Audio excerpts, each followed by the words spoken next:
அது பெரிய மயில் ஒன்று வயசான மாதிரி இருந்துச்சு, அதை காணும். இது வேறு ஆண் மயில் தெரியுமா? ரெக்கையெல்லாம் நிறைய போடும், ரெக்கை ஒன்றும் கூட ரெக்கை போட மாட்டேங்குது. நீளம் இருக்குதுமா, போட மாட்டேங்குது.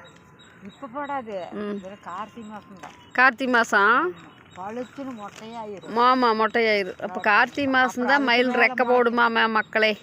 அதுக்கு மேலே இந்த மயில் நல்ல கலருமா, டார்க்காக நல்லா இருக்க மாட்டேங்குது இந்த மயில். உங்க பாருங்க, அது கார்த்திகை மாதம் பார்த்தீங்கன்னா எங்கே பார்த்தாலும் கிடக்கும். ஆமாம், கார்த்திகை மாதம் தான் ரெக்கை போடுமாமா. வேலைக்கு போய் தோப்பில் இத்தனை இருக்கு பொறுக்கிட்டு வந்து காவடி கட்டுறதுக்கு. ஆமாம், இன்னும் காவடி கட்டுறதுக்கு இந்த வருஷம் நம்மளுக்கு வேணும். இந்த பெரிய மயில் ஒன்று இருக்குது, அதுவே காணும். பெரிய ரெக்கை ஒரு நாள் நல்ல காட்டுக்குள்ளே ஆடிச்சு.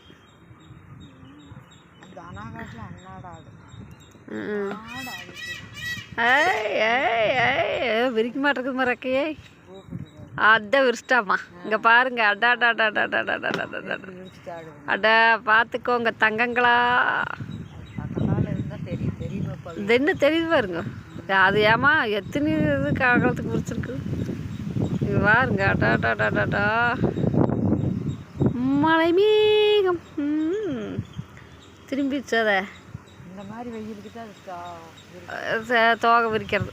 அடாடாடாடா மூங்கல் மரம் இல்லாட்டி நல்லா தெரியும். இங்கே பாருங்க. அந்த இவங்க காட்டுக்கு போகும்போது பார்த்தீங்கன்னா அந்த இத்தாலியில் விரிச்சிங்கன்னா அந்த வேலைக்கு அந்த வேலைக்கு ஓ கூப்பிடுது. பொன்மையில் கூப்பிடுது, பெண்மையில் கூப்பிடுது. இங்கே பாருங்க. முடிஞ்சுதா? பெண்மையில் காணுமா, பள்ளத்துக்குள்ளே போகுது. சோகை. அடாடா.